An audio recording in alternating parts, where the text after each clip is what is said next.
fi muqaddimihim, imam besar dalam manhaj ini namanya Abul Hasan apa? Asyadzili. Abul Hasan Asyadzili itu kalau ada orang tanya gini, Beb saya ini susah, sholat saya tidak mesti diterima Allah gini-gini, marah. Nggak usah. Kafa bika jazaan an radiyaka laka ahlan. Sudah kamu ditakdir pernah sujud itu sudah keren. Saya itu andaikan dapat kabar dari malaikat bahwa sholat kamu tidak diterima, saya tidak susah. Bukan karena sombong, pernah ditakdir sholat sujud ning Allah itu keren. Kayak apa malunya kita ketemu Allah kemudian kita di bumi tidak pernah sujud. Makanya itu Abul Hasan Asyadzili kowe ora usah mikir sholatem ditampa ora usah mbok mikir. Kowe ditakdir tau sujud itu hebat. Kafa bika jazaan an radiyaka laka ahlan. Cukup kamu mendapat balasan dari Allah, kamu pernah ditakdir sujud. Gak perlu ngaji alim alamas, gowo sawi ngalor ngidul jalalain keren. Paling gak malaikat pernah melihat kamu, gowo tak kitab kudi. Gak penting paham, gak penting. Karena isra bakat paham, Mas. Jadi Abul Hasan Asyadzili adalah orang yang, dan itu Al-Hasani ya, dan itu Al-Hasani. Makanya macam-macam kita yang Al-Husaini sudah kita punya Faqih Muqaddam, punya banyak lah. Di Al-Hasani yang paling populer diantaranya adalah Abul Hasan Asyadzili. Beliau itu kalau ngendikan sesuatu itu positif terus. Termasuk itu ketika ada orang resah sholat saya diterima ndak, kata beliau wes sing sempurna ditakdir tahu sujud. Saya itu sebetulnya kadang-kadang yang miris, wes sholatku tompo ta ora, tapi saya sangat sadili, sangat sadili. Saya nggak pernah berdoa ya Allah ibadah kami jenengan terima ndak, karena takut kalau doa gitu keterusan itu terus ditompo ora ya, akhirnya keterusan gitu, akhirnya ngenes. Masa orang pernah sujud ngenes, lama-lama gini setan masuk, apa artinya saya sujud ternyata gak diterima. Lu wong kawula kok iskal tentang pernah sujud. Itu kan ibarat gini, kamu ngasih uang sama orang tua kamu, misalnya Habib Soleh ngasih uang Habib Ali, terus apa artinya tak kasih, kemudian beliau tidak terima kasih, itu kan lucu. Terima kasih tidak terima kasih, seorang anak ngasih orang tua itu keren. Makanya saya bangga dengan Habib Soleh ketika beliau mengumrohkan Habib Ali, sudah mendaftarkan haji Habib Ali. Gak usah mikir diterima apa enggak, wes keren, itu sudah perilaku yang keren, yang hebat. Makanya saya sering pada orang mau cerai tanya saya, Gus saya ini cerai gak, istri saya kurang ajar gini.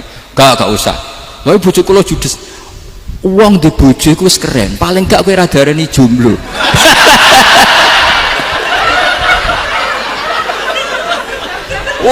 Diarani duda ora enak. Wes luwe sabar di diarani duda mek diarani bojo judes. Enak bojo judes sik gagah. Di bojo lah. Oh iya. Provokator itu. Jadi kafabika jazaan an radiyaka laka ahlan, sudah ditakdir pernah sujud itu sudah keren. Dulu ulama ala hadan nampak. Ulama dulu cara berpikir seperti itu. Makanya ulama dulu kalau nafsiri wasjud waqtarib sudah pernah sujud. Di Quran nggak pernah ada ayat wasjud lan sujudo siro ingkana kada wa kada ingkunta mutayakinan bikobuli sujudi, kan ada sujud ya sujud aja, tidak usah mikir makbul apa tidak makbul. Sudah kalau sujud pasti waqtarib. Saya sebenarnya ya sebagai orang ya kadang wedi, sholatku ditompo ta ora. Tapi kalau keterusan nanti ada was-was yang mengatakan opo artine sholat. Lu tuh kan ngeri, seorang hamba sing uripe ning bumine Allah kemudian menyoal pernah sholat hanya karena takut gak diterima. Itu kan geblek banget. Saya jenis kiai yang di partai itu.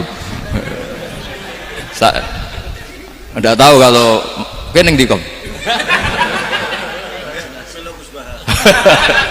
Sedih umat masa kamu gak ada keren iblis.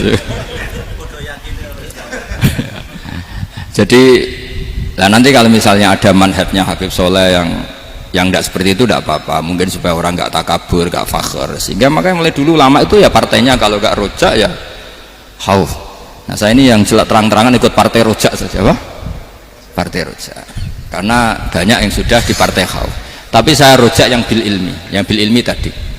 Makanya Sayyidina Umar radhiyallahu anhu itu yang namanya sama sujud, saya itu punya kitab Habib Soleh pernah tak tunjukin tulisan tangan saya, muji-muji sujud. Sayyidina Umar ketika ditusuk seorang kila itu Majusi ya, Abu Lu'lu' terkenalnya itu Hulamul Mughirah terkenalnya itu. ditusuk, dia sahabat, beliau sahabat wali. Jadi nusuk Umar tuh kayak apa? Nusuk Mas Akom aja dosa besar, apalagi nusuk Umar. Itu ketika ditusuk, dia itu ya punya dendam. Namanya manusia itu punya dendam.